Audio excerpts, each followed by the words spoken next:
So you don't have to ask like AI everything like, oh my gosh, is my boyfriend going to dump me? No. Yeah, please don't use No, don't do that ChatGPT for as a therapist. therapists and a therapist. So I Please think seek professional help. I think sustainability is a privilege. Oh, that's a good hot take. If you're poor, you don't give two rats about sustainability. Oh my goodness. But if there's something that frustrates me, when I watch TikTok and I watch the fridge restocks, the house restocks, and I'm seeing you're transferring things that are already packaged. Why am I removing juice from one box and putting it into an aesthetic container? Okay, I get it. You want to look, it looks pretty. It doesn't make a difference though. You're still going to consume the juice. Your race, gender, etc. should not be the first thing I think of. So I do feel like that thing of, even in our government, we have the 2/3 gender rule. It's never been met. Like they've never met it. Why? Because it doesn't make sense. Like maybe you're underqualified. I mean, we would love a space where, again, as I've said, everyone, like equal opportunities for everyone. Hi guys, welcome to the last episode of season 1 of the Sustainability Podcast, where we're brewing conversation for sustainable living. My name is Cindy Marioki. Liz Njenga. And we're shooting today at Ikigai, a biophilic-inspired, wellness-focused co-working space at the Lower Kabete location. And we're so happy to be here. But today we're doing our hot takes on everything sustainability. So Liz, take it away. Okay. So kick us off. Cindy, how was season 1 for you? What was the most interesting thing you learned? Oh my goodness. Do we have time? Because I learned a lot.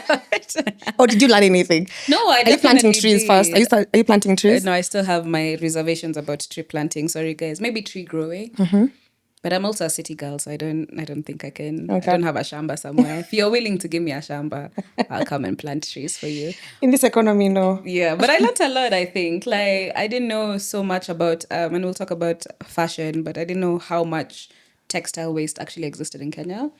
And after that, I went into like a rabbit hole trying to look for ways to like mitigate that. So yeah, I learned a bit. Tell us what you did. I think we saw it on the gram. Yeah. I think you tried to declutter. Yes, I decluttered my wardrobe first of all. And then I found an organization called African Collects Textile. I feel like I'm saying that wrong, but they basically collect textiles, waste. I can say waste, old clothes, can be tattered clothing as well. And then they make new products from them. So mats, napkins, like they have a lot of stuff, and they have like a pickup point in Gigiri and Village Market. So yeah, I learned that. Okay, I'm still like doing the same thing. Today I'm in different colors at least. I'm not doing my nudes and neutrals. Yeah, I haven't shopped look at though. You, not the pop of color. Yeah. So my takes us to our first hot take. So do you think second-hand shopping is a trend, or are you an eco-savior if you're going to thrift your stuff? Okay, so before this podcast, I genuinely thought secondhand clothing was like a very sustainable way of life. Like, yeah, I'm going to reuse clothes, give them a longer shelf life, until I learned about the textile waste. And that's when I was like, oh my goodness. I thought a lot of waste in Kenya actually came from plastic waste. And I mean, yes, it does contribute to a lot of the waste here, but textile waste is number one. So like the mtumba clothes that we get from Toy, Kikomba, whatever, when they're not sold and they've reached like that point where even the sellers are like, wait, no one is going to buy them, they just dump them. I didn't know that. Yeah, it was scary to hear the amount of, the waste that goes into the rivers. Was it 60%, I think, from 60%. Yeah. I was like, what? And then, I think about in Kenya how we have such a strong culture for mtumba clothing, because I also don't feel like we have very many accessible and affordable fashion brands here. And, if I'm going to go to Gikomba and I buy a top for 20 bob, and I can build a whole wardrobe of those secondhand clothes, I understand why it's such a big thing. It's just unfortunate that it's also a contributor to, waste. So on your hot take, so it's a no. It's a trend. Is it a trend or unless like you have no other option? I don't know if you can make the move to buying more sustainable clothing. then you should do it. And also, I think also government plays a role in ensuring like the industries are able to support that kind of Yeah. work. I think we have EPZ, we have all those guys doing in Yes, production, but it needs to exactly. also stay in the country and be affordable for us. Exactly. Yeah. Yeah. Not everything going to the company that starts with a H in the UK. Okay. Do you have a Yeah. hot take for me? Yes. Is fast fashion, can it ever truly be sustainable, or is it greenwashing? I think, like I've said, I think there's a lot of things that are tied to it, like from policies to ensuring that the workers are paid well. Like I think when we had Zia here speaking about how much she pays, she can publicly say, "This is how much I pay my workers." So if she's able to, or her or any other brand is able to ensure that the parameters that are used to talk about sustainable fashion are accurate, then I think it's something that can be sustainable in a way. But other than that, I can see why we would have the same issues coming in if they're bringing in fabric like from abroad using the same like miles, all those things. So they really have to walk the talk. So have production done here from fabric. If it's cotton, it should come from here. Workers should get paid well. Yeah, because fast fashion, I don't know. I don't want someone to be like a poor child in Cambodia being paid like Like in the cents to sweatshops get and my stuff. my But I trip to the also top. do feel like fast fashion, the way it is now, when you see these companies, these online stores, they're very trendy. Like they manufacture clothes that are on trend, and that's something that when we had Zia as well on the pod, she mentioned that her brand, they build or design clothes that you can pass down to other people, that you can have for a very long. But there's some trends that they're obviously gonna die. So fast fashion is the easiest way to get those pieces. So I don't know. I feel like what you've said is right though. Like if you're very cautious or conscious rather of where you're sourcing your materials, how well you're paying your workers, the environments that they're working in, then I don't know if it would be fast fashion. Maybe it would have a different name, but it's possible to have such clothes in such conditions. Yeah. Okay. Yeah. All right. My other one, just so recently on Twitter, there was this prompt for ask ChatGPT to roast you. Yeah, Did you do it? I did. You don't have to share. It's not a safe space. I don't It's think not a safe space. it's not a safe space. Basically, it's asked why my life is just about being a podcaster. But I'm owning it now, guys. I am a podcaster. You're creative. Creative. Yeah, I am. All right. My second hot take is AI, will it be able to change the industry or lead to more environmental harm with the data centers? So I think you've heard about the data centers and how they run. One thing about data centers is they consume a lot of energy, and a byproduct of that is that they overheat. So because of that, they need a lot of water to cool them. So how sustainable is that? Like, okay, here's the thing. AI is amazing. It can be also beneficial in the sustainability space. Like there are models that can help predict natural disaster. You can build smart cities out, like city planning using AI in a way that helps you move towards a more sustainable city or reduce your waste, reduce your carbon footprint. But because of how they are using all this energy, water consumption, and all that, it's tricky to see. I want to know if it's possible to turn. I'm not an AI expert in any way, shape, or form, but from logging into my ChatGPT. But I want to know if it's possible to move to more environmentally conscious data centers. Like, is there a way to? I mean, if you can build AI, I'm pretty sure you can build a responsible one, like one that doesn't consume as much energy, or doesn't rely so heavily on water as a coolant. I don't know. Yeah. I had never thought about, like, I saw an article the other day. That's what, triggered me, like, I think on LinkedIn. And I was like, I never thought about it that way. I didn't understand about that. I've never thought about how AI works I also fully. never thought I was like, about oh, this is it. just something on my phone that I use. Yeah. So, and I think at times we overuse it. So I think if you want, Yes. for it to be sustainable, it's also about educating the consumer. So you don't Yeah. have to ask like AI everything like, oh my gosh, is my boyfriend going to dump me? No. Yeah, please don't use No, don't do that ChatGPT for as a therapist. therapists and a therapist. So I Please think seek professional help. we don't encourage that. We No, we don't don't. advocate. Yeah, but I So- also, sorry to cut you short, but I also I learned the same about crypto. In the same boat. They use a lot of energy. Yeah. I think season 2.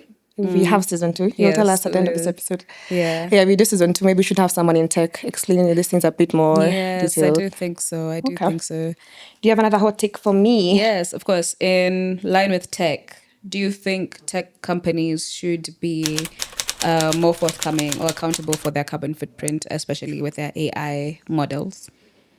Yeah, I think like when they share the information, it's easier for me to make a decision like on what to use. So like we have very many different AI options currently.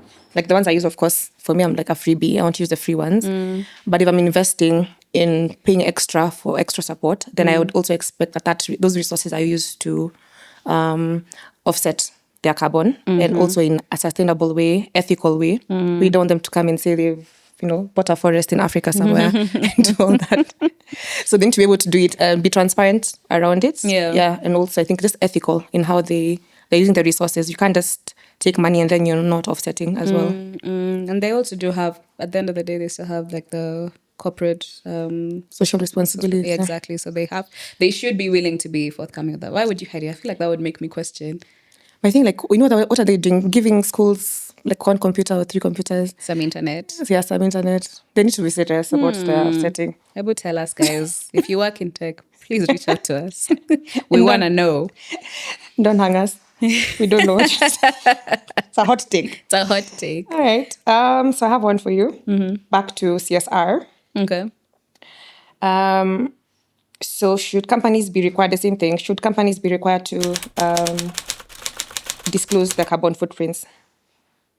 Just all companies. Yeah, because I think we're talking about tech, yeah, but not anyone engaged. Like even here we are today, Ikigai. And you can't wait to hear what they do around that as well. I do feel like, yeah, why would you hide? As I've said before, why would you hide that? Like, but it's for me. Do I call it a double-edged sword, or should I say like it has to come from both parties, the company and the consumers, because I don't feel like the way companies are, I don't feel like they would want to do anything from like, unless it's very beneficial to them. And I feel like that's why there are companies that are strategically based in the sustainability space or very happy and open to talk about it, even though they don't really practice what they preach, because they know it looks attractive to their consumers, their donors, their partners in whatever shape or form.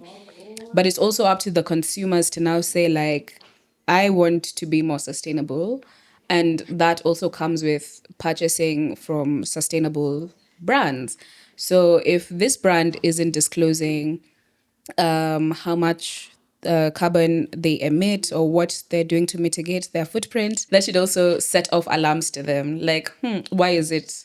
And then now the companies will feel that pressure from the market to now be more forthcoming with it if they're not already. Yeah, I agree. Oh my gosh, today there's something. It's Wanyama.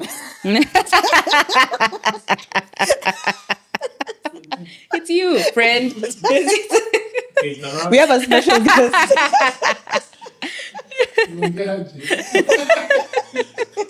Anyway, Wanyama, please come tell us your hot take on that note. Karibu.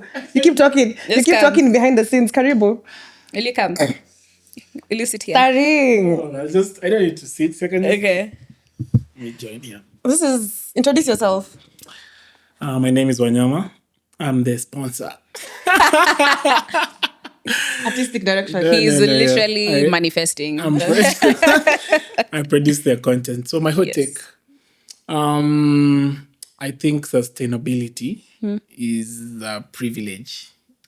Oh, that's a good hot take. If you're poor, you don't give two rats about sustainability. Oh my goodness. I see that. And I feel like that's even one of the hot takes that I was going to bring up. Yep. Is sustainability just luxurious? Like, is it okay? But here's the thing: if you think about it, I feel like sustainability is a thing for those people who know about it. I think it comes down to education, because if you think about your household or your parents' household, that container for ice cream, you That use it to gets- put githeri. Yeah. Sindio, That's trauma. What are you bringing? no, but You're that's traumatizing the audience. but that's a sustainable. Recycling, That's yeah. recycling. Yeah, like yeah, that's sure. people in shacks growing their own vegetables or rearing their own animals. Yeah. That's a form of sustainability. So I feel like the word or how people associate sustainability feels very luxurious, but there might be things that you're already doing. People who walk to work, they Yeah. don't know they're being sustainable, but they are being sustainable. Their bikes. So you say, And I think that's what I wanted to say. Like, my biggest point is I think real sustainability is innate. Like, it shouldn't be taught. Yeah, okay, yes, okay. So, and I think when you had that episode with what's the name, the guy who was the Mara, Oh no. Oh, the owner of the seaboats. Mwangi. no, the one Mwangi. Mwangi, Oh, yeah. I wasn't there for that I told one. him the same thing where sustainability has only come about because of people producing things that are like unnatural or bad for the environment. But without, so you can't really blame people for using things, and yet it's not them who've produced these products, right? Okay. And so I was telling him, yeah, it's easy to tell someone why you're littering, but I mean, if everything was organic, then you could easily litter because it would be biodegradable, right? So ideally, for even the things that you're saying, we'll naturally recycle the plastics, the papers for shopping, the tins, because it makes our lives easier. Easier, Yeah. true. But by the time now you're starting to talk about things like educating people on plastics and this and all these things, people will do it in as far as They want to. it benefits them and it's Yeah. natural to them. But the moment you're like sijui carbon footprints and sijui textiles, at the end of the day, I think you know about the hierarchy of needs. Like Yes, sustainability Maslow's, yeah. will be At the bottom. at the bottom, Yeah, yeah, where yeah. especially for people who are living like hand to mouth. I do agree. Okay, thank you. I do see what he's saying. Definitely. Okay, I advocate for education and sustainability just because when the plastics were being forced down our throats or our parents' throats when they didn't know that it was harmful. Yeah. There were no repercussions at the time. But now that they are, it's like, oh my God. To the point where things are changing, like even the weather patterns are changing. Places that don't snow are snowing. We're getting major heat waves. Things like that is when now you're like, hey, okay, I want to understand why things are changing like this. And I think you can't force someone to want to be sustainable. And you can't force them to even be interested in it. You can try though.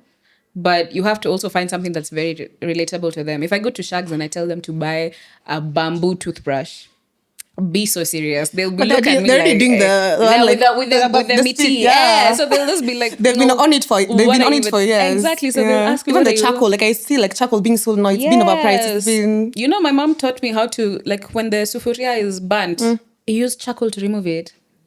And it comes off. I didn't even know that. But also itself, charcoal already also has its negative implications. Like it's just a negative. But like I see the challenges. There's a lot of barriers to entering the space or to understanding the space.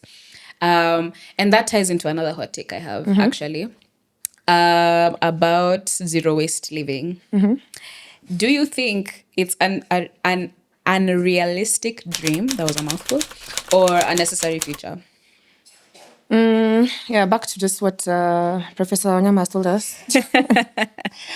Yeah, so like zero waste is next to impossible currently because of what has been produced already, like within the context. Yeah. So I think we could focus on educating people on how to, I guess, like reuse, recycle, all those things. Yeah, but right now where we are, we're so far down the drain, like from the clothes, the fast fashion, like you were saying, the river is already full of clothes. There's too much going on.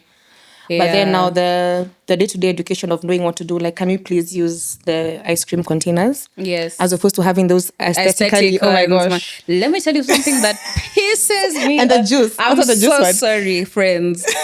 I am a content creator, and I don't know why in this space aesthetics are such a big thing. But if there's something that frustrates me when I watch TikTok and I watch the fridge restocks, the house restocks, and I'm seeing you're transferring things that are already packaged. Why am I removing juice from one box and putting it into an aesthetic container? Okay, I get it. You wanna look, it looks pretty.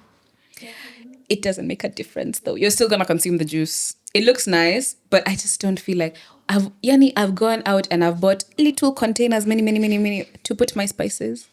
And That's then already come the spice rack is hidden. What is the point? Please explain. I don't get it. I don't get it. But okay, I'm not judging. I'm lying. I've lied. Like, send us a picture of your fridge. Let's I'm see. just like Let's that see if one. you're putting your It really washes me. I don't know why. Like, to be honest, I consume the content, by the way. It's very aesthetically pleasing to watch, but very unrealistic to live. I would not go and now start buying those containers. I know it looks like, oh, now you have many colors in your household. So there's a reason it Agreed. comes in the packaging. Unless now you go to like e-candy, when Amos came and he talked about e-candy, they have stations where you can go and buy Like the grounded, the grounded detergents and stuff, and you can fill them up in your aesthetic containers. They're not pre-packaged. You go there, they measure, you pay, you go home, you put it wherever you want to put it. That I don't mind. But if now you're buying like Ariel, it's already packaged, and now you're transferring it into another container. or even milk. Like, I see people transferring milk and then they want to buy, they still don't buy, like, they buy the most affordable brand, for instance, Yes. to package it into something else. And I'm like, Aesthetics is killing the youth. just buy. Consumer awareness. I think we're the problem. Like you said, consumer awareness is the biggest issue in the zero waste living. I think it's only feasible. Like you said earlier, the companies will only invest if we ask for them to, even invest like in better packaging, recycling projects. I think we've seen right now Naivas, what Joyce was telling us about, you can take back your like sugar and your boxes back to Naivas for recycling. Yes, even I think... I'm not endorsing Naivas, but it's something that we've seen. We have seen what they've been able to do with Pack Pro. Hit us up, we could partner. You know? Slide on the DM. But yeah, I've seen that with other brands. I think Lucky as well. You can the yogurt. I think you can take back the glass jars, and there are many stations that exist. But also, I do feel like over consumerism is a thing, and I saw a video today when I was coming here about how content creators and influencers are a very big peddler of the over consumerism. You guys are the problem. We are, you man, are the and problem. I'm actually so sorry. But as a content consumer, you should also be aware of what you're watching. Be mindful. Okay. Yeah. Okay. All right. My last hot take for you for the day. We've been using quite a few words, and I hope our listeners have been able to understand what they mean. So my favorite one, of course, is greenwashing. I overuse it now. I'm like, you guys, I know what it means. Yeah, I know what you're doing. But you're then greenwashing. Now with brownwashing has been discussed also quite a bit by a few of the guests we've had. Like, what's your hot take on it? Like, I just want you to, I think the definition part stresses people out. Okay. So maybe go back to the definition. Your understanding of it. How I understand brain. Why do I keep saying brainwashing? Guys, why? Who's brainwashed? It is actually. It is. How I have understood brownwashing is that it's when corporates hire people of color, so brown, black, or diverse, quote unquote, people, to like plug into their company so they look like they are diverse in a good way, but then they don't really apply any of these standards of being like culturally aware or accepting into their office culture. So that is how I've understood brownwashing. And I do have some takes, yes. Okay, so maybe the one I'll ask you first is, so do you think brands exploit cultural or ethnic identities to mask poor environmental practices? Oh, I do. And I'll give an example, and this is no shade to any university out there. But on a brochure or a website of a university, you will see a diverse group of people in the pictures. You're like, wow, these people are diverse. But it might not be the case qua ground. Like, it could be they picked, they really looked for that culturally different looking person. They're like, Ebu, just can we take a picture of you real quickly? But I'm not saying universities are not sustainable. Actually, I've never thought about it, like what makes a university sustainable. But I do feel like a lot of companies use that tactic of like, on their marketing materials, everyone is very happy and diverse. But in reality, they're not treated the same. The pay is unequal. Maybe you're given more workload and less pay than your straight white male counterpart, you know? Sorry to all the straight white males out there. But You went there. Wow. no, but it's true. But I don't know The audacity of. how prominent it is in Kenya, because again, we are predominantly black. You know, we're Africans. But like big ups are insane. Like The if you work big in ups do the exist, especially if you the work for a corporates. multinational Yeah. corporate type. I do know that exists, which is still crazy to me, because now you've outsourced someone to come and work here. Maybe this person is a bit discriminatory, but now they've come to work here, and now they're like, I can't work with these people. They don't understand what I'm doing. And you pay them millions or however much you pay them, and there's someone who's equally as qualified to take on that role who is Kenyan. But it just looks better. Is it that it looks better to have an outsider, a foreigner, represent your company? I think there's like several reasons. The first one, of course, is it has to look nice on the website. It does have Looks to very look nice when on your the MD website. is, and then your Yeah. the CEO is maybe African. Yeah. But I think going back to the discussion we had with Nkatha on carbon credits and why we only outsource, like there are no companies that are doing it here. Yeah. We are getting experts to tell us about our problems in the carbon Imagine. space. So I don't know if it's an us problem. I don't know if we don't like ourselves as Africans. I don't know if we are even blaming these multinationals for something that they also don't. If you don't ask for it, I think why do we have all these companies doing that over and over again and we're not able to speak about it? Yeah. Because Maybe you're it just is- happy to work for so-and-so, this company. You're just happy to be there. you're I'm just happy to be in the room. there. I mean, maybe it is like one of those things that's it can go either way. Maybe it's that the people who work there are quiet, or like they're, as you said, just happy to be here. But also then that shows the management that they can get away with whatever they want to do. So how would a consumer spot it? Like for you now, because you're educated on sustainability. Yeah. How would you spot it easily, like with a regular anything you consume on a daily basis, from AI to anything else? How would you be able to consume that they are brownwashing? I mean, unless if it's like a service industry and you are working one-on-one with the people, that one is very easy to spot. Like you can tell.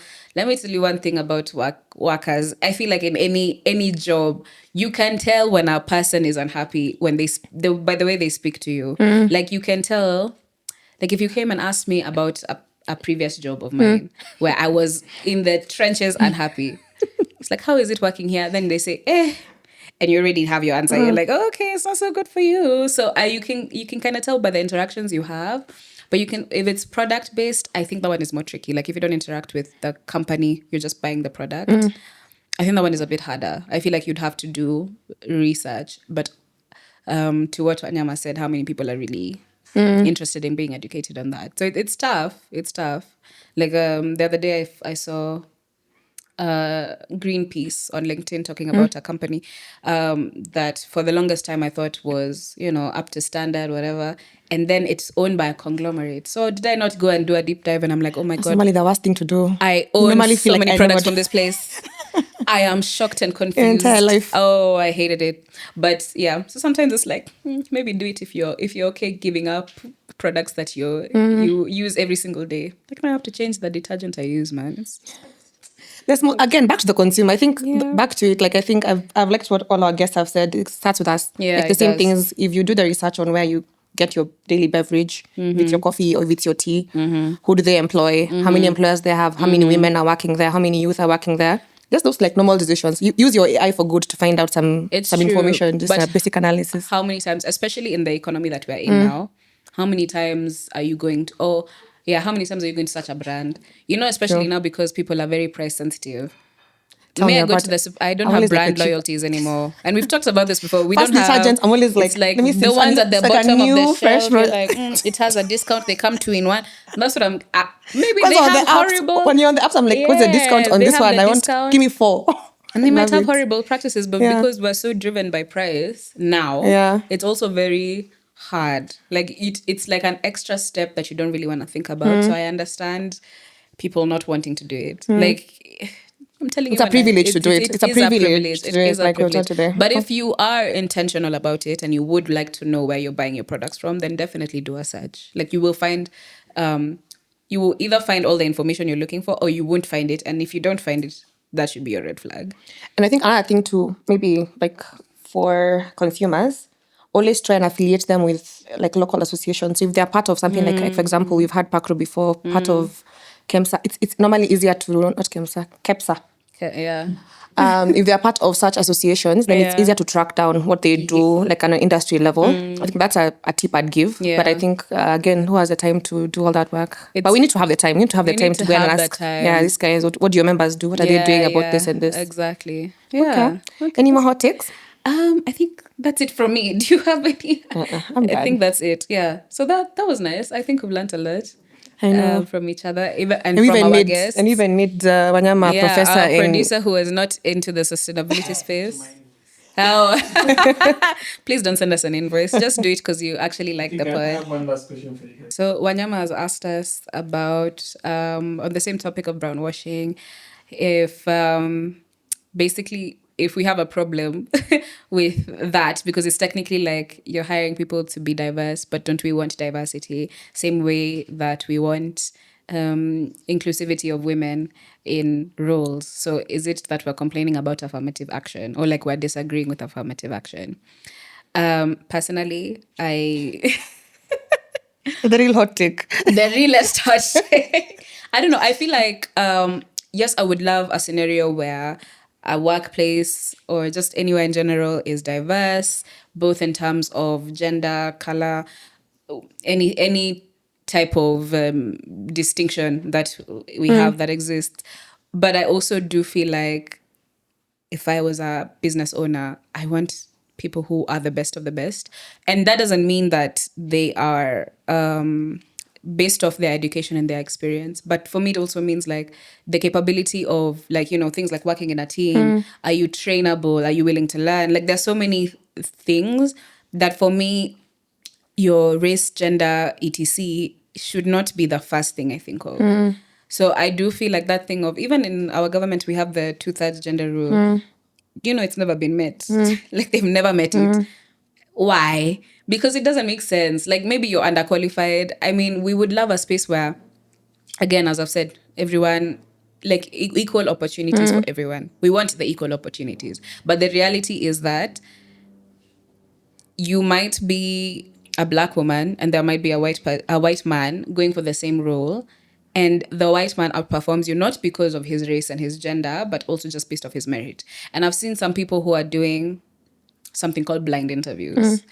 So this is like you do I don't know if it's a Zoom meeting or something like virtual, and the interviewer cannot tell whether you are, even the voice is distorted, so you can't tell if you're a man, a woman, whatever gender, Oh, that's whatever. interesting. They can't tell, and then like after is when that's when after you pass is when they tell you, and then all is revealed, and that is to take away from the prejudices that people already have, or that thing for like we have to hire this person because they fit the quota that we're trying to reach. So that's my take. Yeah. Mine would be very simple. Like I'll give an example of the multinationals. The reason why they're in this country, if they're hiring from here, the consumers are here. True. So there's no, they'll set up a huge factory somewhere just to supply to another country. They're supplying to like us. So rightfully so, like you said, they should be able to not just do it for the sake of like an affirmative action. They should be able to hire the right people and at all the levels. So you can have, yes, in terms of like if you have a board member, no one worries about who is in your board to some extent. But the day-to-day run-ins, I mean, the regional expertise, the context, that's why you keep seeing the unethical practices a lot happening in the spaces is because you're bringing in someone who doesn't understand the context and they're instilling policies that they don't understand within the space itself. So I think for me, the bigger brands, I would not even think like stop brown washing.